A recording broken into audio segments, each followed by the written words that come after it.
beautiful Las Vegas. This is your post-Evo podcast with no, we're not in Las Vegas. And also, I'll turn this music down. I don't want to give anyone any nightmares from the elevators at the Mandalay Bay. But anyway, no, not in Las Vegas. But you are listening to RSF Radio. I'm your host, Joe Monday, coming off of Las Vegas, and that's just about as much energy as you're going to get from me today. That was actually all of it that I got left. Sorry, and I'm going to fall asleep for the next hour, slowly but surely. No, Vegas was, man, Evo was exhausting. Tons, and it's not even that, it's not even the partying that gets you. It's the super long days. It's the late nights.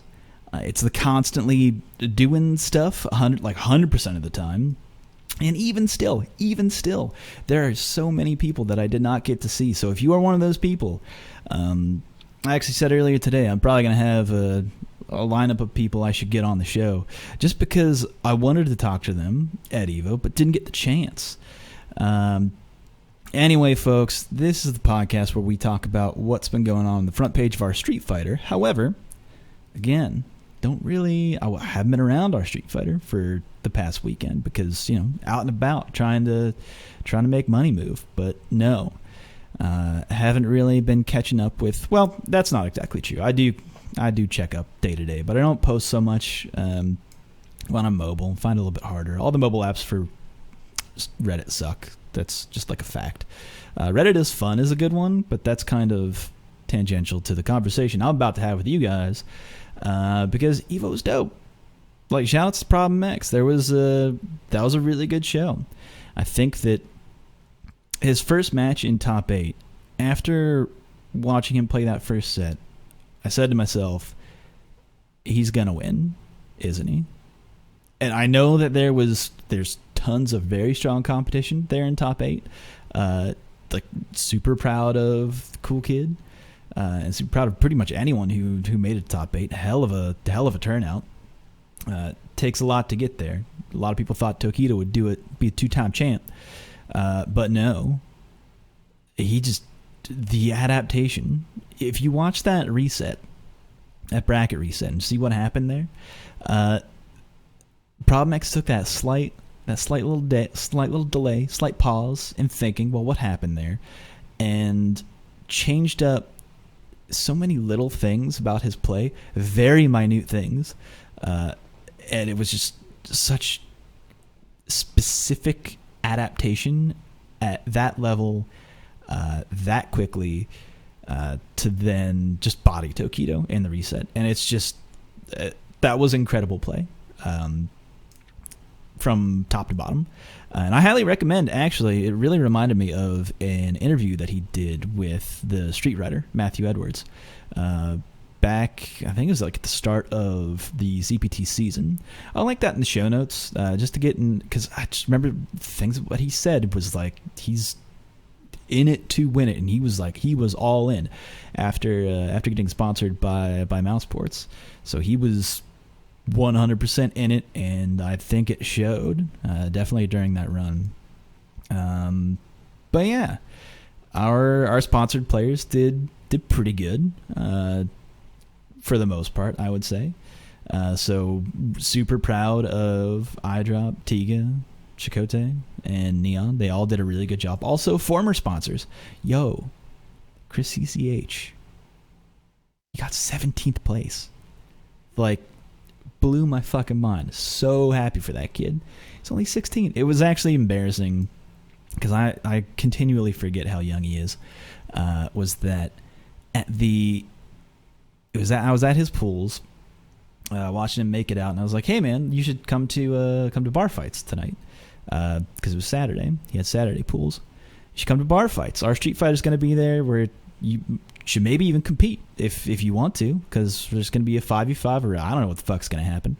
And he's like, "Nah, man, I can't come." I'm like, "No, dude, it's not plus 21. It's plus 18. It says that on thing, but it's plus 18." He goes, "Dude, I still can't come. Only 16." And I'm looking at him sideways, oh man.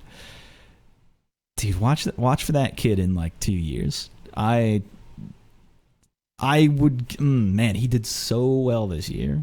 He's a super strong player, so I would not be surprised if he does very well in the next year or so. He's gaining so much experience. That dude was finding sets 100% of the time. I did not see him not playing. Basically, if there was an open console, he was at it. And man, props to that dude. But everybody else did well. Oh fuck, the bar fights was fun. That was a lot of fun. Mostly because, so the thing about it was that no one really knew exactly what was going to happen until that night. In fact, not until that very moment where both John and I were handed microphones, and we were like, by the way, like, this is what's going to happen. Just make it go. Make the thing happen. You have the stage. And it was like, oh, okay, this is the situation. Okay, great. Let me try to explain that to the players who are backstage right now. But there's no backstage monitors, so they can't really hear. So we're just going to try and yell like across, but also into my. It was fine. Like, for how quickly that event got put together and for how ambitious a production it was.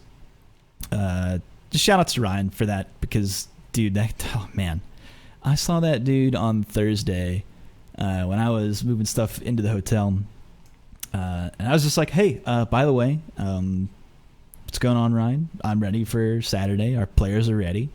By the way, like, this is my wife. I don't think you've ever met her before. It's, just passing him in the lobby just to say hi. And he just starts like going off on like, it just, verbal tangents. Whenever someone's extra tired or like hasn't gotten any sleep, and it's just like, oh, your ability to form like coherent thoughts is like, it's beyond you right now. Like, you need to get some rest. And he's like, yeah, dude, I've been up for like 20 hours. I've just been in pitch mode 100% of the time. I'm gonna get some sleep. He was fine the next day, but man, just that minute he was wiped. Felt bad for him. But he put in a lot of work this weekend. So again, shouts to Ryan or Gutex for putting on such a good event. I think a lot of people had fun, and they raised a bunch of money too. So, I mean, that's awesome. It's for sick kids. Extra Life is a great charity, and they spend that money well. So that was great. That was a fun time. I think the VODs are up, I believe, on Cross Counter. If it's definitely on their Twitch channel. There's definitely clips if you want to dig into that. If you want to, that's all there. If you missed it, because it did run super late. It's like the Buck Wild thing about Evo, was that, I mean, shit, when did Grand Finals even start? Eastern time? It probably didn't even start till like midnight. Probably ended at like 3 a.m. Thinking about it. Yeah, because like I remember walking out of Evo Finals being like, man, I really want to go to that after party, but I have been in this room listening to this loud tournament for fucking 16 hours. I don't know, man. There's just something about that just, it takes a lot out of you. And it's all fun. That's the thing. Great time. But fuck, man. Fuck, is that a day? Finals day is, man, being in that room all day.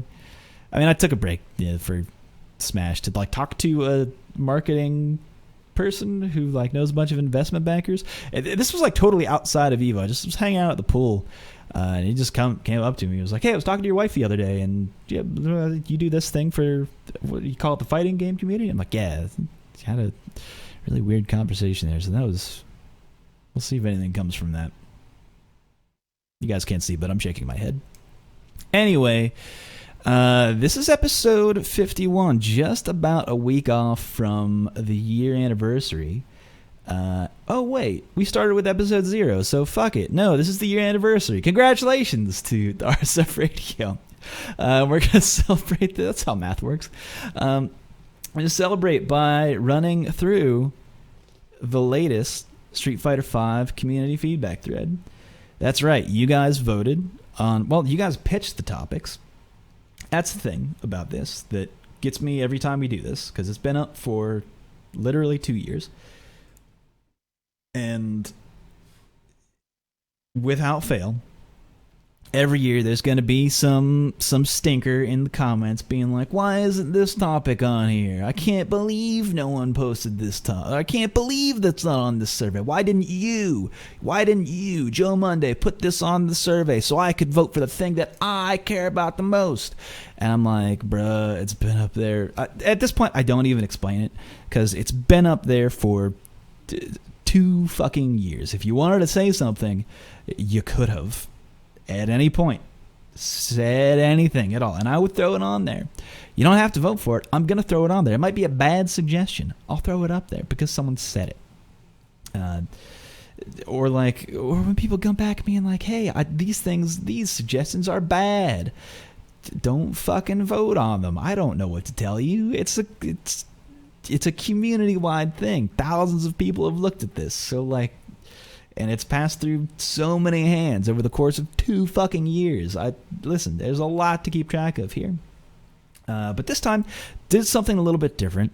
How we used to do it, or at least the last 2 times that we did this, or maybe it was just the last 1 time that we did it. We allowed you to rank every single one from most important to least important. Not what we did this time. Instead, we only made it so that you could pick 3. You just pick 3.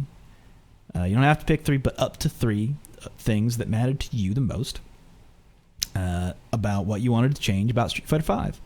And through that, the idea was, and is, to really get a refined list of these are the super important things. Work on these things, because this many people overwhelmingly want this to be done. Or you can see some things in the middle where there's a bit of contention, where it's like, if you were a developer per se, you could see, oh, some people want this over that, or this is at the very bottom, there's hardly any votes with thousands of people who voted. So maybe we don't work on that. It's just something different. We might change it next time we run this, maybe in 6 months or a year, depending on the frequency of how often these need to go, is what it is. But let's start running through the issues. All of this will be available. By the way, all of this will be available for you to see. I'll link it in the show notes. Then we'll be forwarding this to our contacts at Capcom, just to make sure that they know that we've been putting in this work to say, hey, shit's broke. Maybe fix this. But you see here, the first thing that we ran through was just the user experience of what do you want changed from a user experience point of view.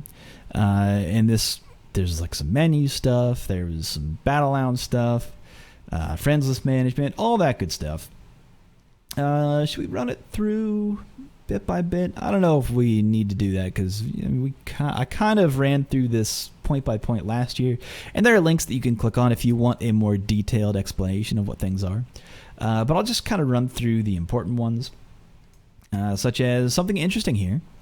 I didn't expect that Battle Lounge, rank filter, and training mode would be so low on the list. Only 17 people for each of those picked those topics. That's a considerably low number, considering that when you look at the netcode, 734, a whopping percentage over anything else. I mean, it beat the next highest one by at least 100 votes. And the next one, in fact, one-sided rollback, is also somewhat related to netcode. Not entirely, I guess, as part of, there have been many, many videos that we've talked about in the past 2 weeks or so. If you want to go back and listen to those episodes, where we dig into the nitty-gritty of the netcode and how it works, and why you might get rollback. There was a really good article by EX Top Doll Ginny about on SRK about all of the ways that there is rollback and input delay and how they might cross-pollinate a little bit. But those two things, huge margins there. 635 votes, 734 votes. That's a lot of votes. There's a lot of people who care about that shit. Fairly new one on this list. Speaking of that SRK post, we actually had Weed on the show to talk about this. The variable input delay. That. I mean, I think that's a pretty big fucking deal. Like, knowing that that's how that works on PS4s, going from anywhere from 4 to 7-ish frames of input delay is, like, kind of bunk, if you ask me. Which is actually surprising that... I mean, maybe it is surprising, maybe it's not surprising. See that input delay also made it up pretty high. I mean, because if you look at the PC, the 4 frames of input delay... There's not a whole lot. Like, it's really not that bad. It's that input delay variation that is the real killer, which I guess people could have been confused. There was full explanations when you go to vote of what each one meant. Don't know if that's the case, but also I don't know if people read, so that's a whole other thing. Reading is very difficult. Not surprising, again, to see Fight Money grind up there now, because the Fight Money grind, I mean, even though people thought it was bad before, it got way worse, and I don't think it's gotten any better. I mean, yes, they do allow for, I mean, those missions are up, and they give you the ability to get, I mean, I feel like there's a post every once in a while, and I believe it's a Steam write-up about the current state of the Fight Money grind, of where you can get experience points to get Fight Money. Because when you level up, you get Fight Money, because you don't get that for just doing stuff. But the stuff gives you experience, which then levels you up, which then gives you Fight Money in return. Regardless, turns the whole thing into a much larger grind. Made a little bit better by the missions that happen every week and the challenges that come up, I suppose. But still, that's a huge contention. A lot of people feel like that is important to them. So again, we'll be forwarding this on to Capcom so that they know that these are things that they want people to look at. I think Hitbox Viewer being right in the middle is something that I'm like, it can't be that hard, right?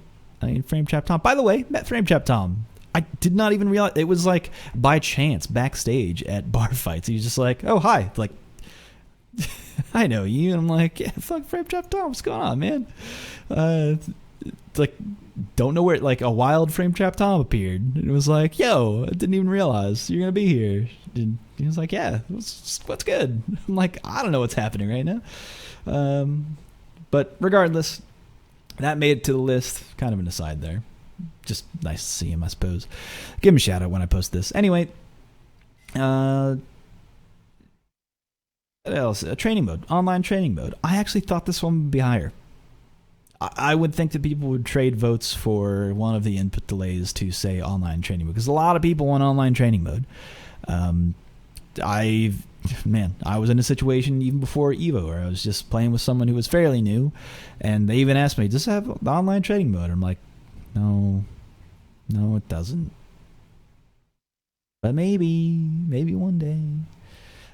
So I'll let you guys peruse that particular list. So we're going to move on to the next one. Which 3 issues? Gameplay experience. This one, kind of interesting. People wanted more defensive options. That was the number one. 607. I feel like, so in this one's interesting, because it's a little bit more spread out, a little less things to choose from, I suppose. So it's not as pointed as the previous list, because I think that a lot of people have a lot of different, opinions when it comes to how they think video games should be played. I don't blame them. That's fine. Usually this is the one that people give me the most shit for, and I'm like, I didn't make this list. Make your own fucking suggestions so I can list it. I don't make the suggestions here. Other people do. Like the one that always gets me is actually the lowest voted one with 115, which is the bonus damage for perfect links, which it doesn't have to be extra damage on top of the damage you already get. It could just be you deal less damage if you don't get perfect links. But people are like, that's the dumbest thing I've ever heard. I'm like, yo, like Daigo suggested that, man. So I don't know, eat a dick, I suppose, like in a bad way. Nothing wrong with eating dick, but like maybe do it wrong, do one dirty. For having that opinion, I guess. I don't know what to tell you. Make a suggestion that you want. More defensive options. High up there. Also, variable input delay. I thought that one would be higher because so many people want that. And I keep input delay on this because I feel like, I mean, it is part of the gameplay. But again, I personally, I don't think the raw input delay is that big a deal. It's really the variable input delay that's the huge deal. I would almost be willing to take it off, but a lot of people say no, we want this to be lower, and so it stays on the list. Air-to-air recovery advantage. That one has been around for a long time, and that's like when you jump up at someone, you hit them air-to-air, and they land before you. Granted, like there have always been situations where it's like you hit them super low in your own jump arc and they were just coming down, so they recover way before you. But there's like a lot of times in Street Fighter V where you hit them pretty much in the same jump arc and you don't really know who landed first. It could be them, could be you. You could get punished for trying to press a button, and that doesn't feel good. Like when you hit someone and you were the one who should have the advantage, and they just land before you just because their fall speed is just kind of the same as it always is, and they get the weird punish. It's kind of doesn't feel good. Anyway, what else we got? Balance the risk and reward of jumping versus anti-airing. Very true. A lot of people said they don't like how that feels, because you just get one jump in. It can really turn the tide for characters who get really good Oki, versus characters who like to play defensive, but aren't necessarily as explosive. Then it's like, man, you gotta be honest. That's why you see a lot of people recently saying, Sagat, he's no good. He's no good. I'm like, well, he's pretty good fucking wall. But I mean, yeah, you gotta stay defensive. You gotta be pretty tight. He doesn't really have that many ways to steal around like other characters, but like they get that one jump in, it could really turn the tides. Plus, he's a big body defensively. It's not that good a deal. Improve the crush counter system. There's a much longer write-up of what this means in the basically in the comments and the previous posts, which will be linked when the show goes up. So dig into what that means exactly. Basically, a little to be brief about it, I think people want things to be changed of just raw crush counters in the neutral, which they kind of did. In that particular write-up, it says like there's a partial fix back when they reduced the, or at least they increased the scaling when you get a crush counter, and increased the scaling whenever you cancel into V-trigger. But that doesn't, it only really affects a couple characters in like huge negative ways. But other characters like fucking even Abigail, it's like, man, he gets that crush counter, it could just be all over. And plus his fucking Stan Heart Punch, man. Speaking of which, hurt boxes needing to remain extended. In this game, some normals just fucking disappear. They're gone. You just press the button. It's like you see the animation out there, but that hurt box is all gone. Not a lot of people. This one actually is interesting to me. That not as many people wanted the DP nerf. Down here at 183 votes. I'm going down the list in order of importance, by the way. For those who are not following along with the visual, or just are only listening to it, like driving in a car, perhaps, to be safe. Not a whole lot of people wanted to revert the DP nerf. That one is surprising to me. I would think that, or maybe they think that that's going to be covered in more defensive options. Not necessarily sure, but yeah, not a lot of people wanted to go back to full invincible DPs. Weird. It's just weird to me. And also, this one didn't get as many. It was only 152 with the audio cue for non-crush counter hits. This is specifically for, like, I don't know. I mean, it's for everybody, really, if you want that audio cue. But even, like, specifically for blind players, I feel like this game is really bad audio design for blind players.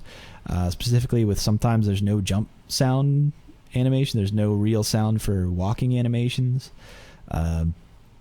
There's seemingly random sounds for button presses, counter hits, regular counter hits. There's no discernible audio difference than just a normal hit.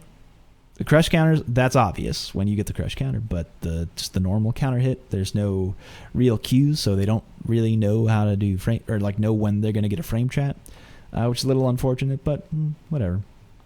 I mean, I suppose there aren't that many blind players I can think of like Sven or Sightless Combat, but I mean, those players are very good.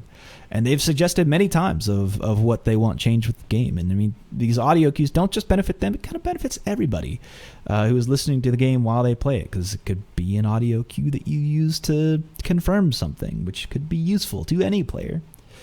And then down right above the perfect links is the priority system changes. Which, again, is surprising to me that people listed this lower. I mean, I guess the people are happy with... I guess that means that people are more happy with how they've changed the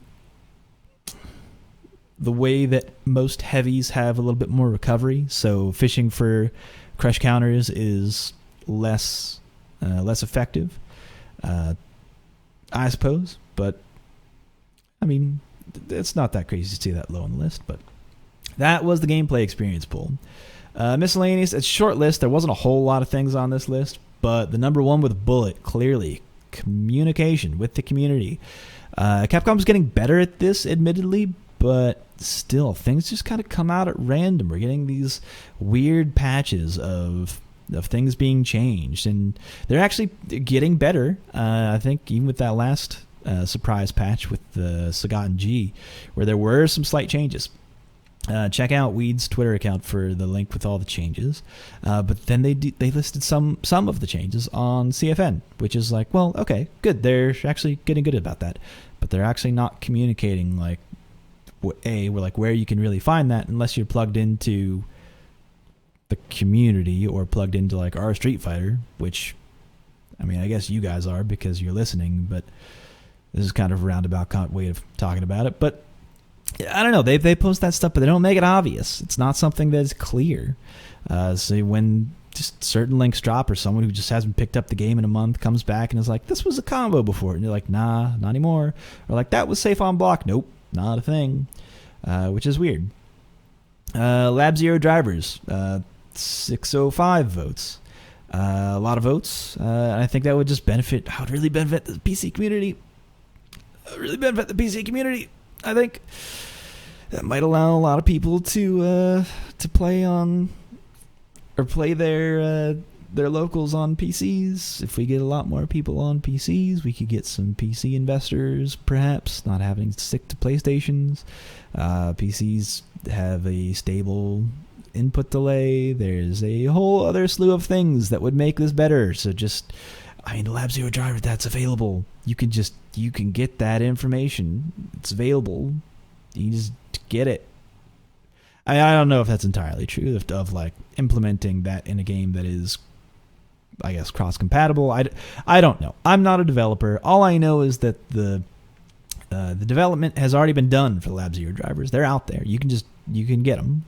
You have access to them as developers, and people want them in the game, and it would make things a lot easier for anyone who's trying to run a local, and it could also get the CPT more money with more investors based on PC parts. So just, something to chew on for anyone at Capcom who might be listening. Router support. There's some routers that just do not agree with Street Fighter V, and you have to change some settings, and people are still unhappy about that. That has not been changed. That has not ever been addressed. And of course, at the bottom, still, last on the list, number one on my heart, that Linux version, man. You guys remember that? We haven't forgotten. He said it was coming to Linux. Nope. I guarantee you that's never going to come out for Linux. I guarantee you that you're never going to see it. Not that, I don't know, not that I'm like trying to be negative Nancy or anything, but like, man, it's been just about 3 years and there hasn't been any comments about that, like at all, from anyone at Capcom. I am not hopeful, and I don't recommend anyone sitting there on their Linux machine as they're trying to shut down the locks at Jurassic Park, trying to also be like, well, we can run a few sets in here before the Raptors come. It's not going to happen. Like, I'm not, again, not trying to be negative, but yo, come on.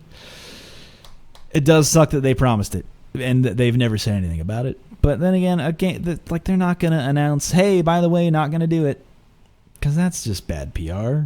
And they've had a rough couple of years, guys. Anyway, that's the list. That's going to go up on the front page of our Street Fighter.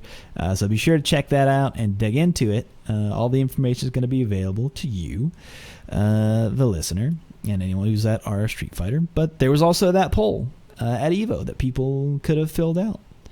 But I don't think a lot of people filled it out because it was like kind of fucking hard to find. It was like at the Capcom booth, and all of the players I knew, I don't think a lot of people spent a lot of time back there. There was a lot of people back there. There was a lot of stuff going on back at the booths. I mean, the convention half of EVO was pretty packed most of the time. There's all kinds of cool stuff to check out there. It's just there was that one survey at the Capcom booth. Did you fill it out? Maybe, probably not. I don't think like a lot of the players even knew about it, because anytime I brought it up, they were like, what? Because there was like one post from Capcom about it on Twitter, like at the start of EVO, and it's like, man, do you realize how fast this timeline's going? And like what the algorithm is like for any of this shit? Speaking of the algorithm, I actually thought do you guys think that was pretty funny whenever the G shit was going around EVO? People getting parts of the world map poem. And it's like we had already figured it out. We'd already had all the pieces. But then you scroll down your timeline a little bit, and it's like, it's weird, I got this piece. I don't know what it means. And it's like, come on, Twitter. We already know. Stop it with this algorithm. Give me back a sensible timeline. Come on. All right, folks, that's the list. I have mostly run out of topics to talk about. I could gush over Evo and the people that I met, and the people I am sore that I missed at Evo, which I've got a lineup of people to come on this show for the next couple weeks. I've got a back catalog that is, we're gonna have some fun with it. A lot of guest episodes coming in the future, so look forward to all of those every Thursday. Tournaments will be back. We'll be back, I believe, starting this Friday. I have to talk to Kamikaze Warrior about it. He did pretty well. It was good seeing him at EVO. He's a fun dude. Also, by the way, I also have to mention EVO, Mike Too Strong, highest placing Geef main out there. You're my boy. You're my boy, Mike. That was the best. He had a really good showing and is one of like the last strongest remaining Geefs, and he's still going to grind it. I actually don't think the Sagat Geef matchup is all that bad, personally. You can flex a lot of what Sagat has, and it's not like Street Fighter 4 where it's like you charge up that focus attack and he just Tiger Knee you. It's not the same. You don't have to dash cancel out of it. You just flex and you move. It's stick and go. It's maybe this is just like a week. Let's not kid ourselves. Not a week's perspective, but this is like a couple hours perspective on the matchup. And I don't think it's all that rough. Anyway, I'm starting to get to the point where I'm too tired to form coherent sentences, so I need to end this show. I apologize, folks, for the short show this week, but there's no gas left in these tanks. There's nothing. It's kaput. I'm done. So join us every Thursday for the next episode of RSF Radio. Again, I'm your host, Joe Monday. You can find me at Super Joe Monday on Twitter or Joe_Monday on Reddit. Or if you want to hit up the official Street Fighter Twitter, you can just go to @RedditSF. If you have any questions, please write into the show. Just label your email questions and write that into redditfighting@gmail.com. I'll get around to it when I can, or if you want, I don't know, just want to like chit-chat? No, don't do that. Please don't. That's the show, folks. I got to take off. Take care. Until next time, peace.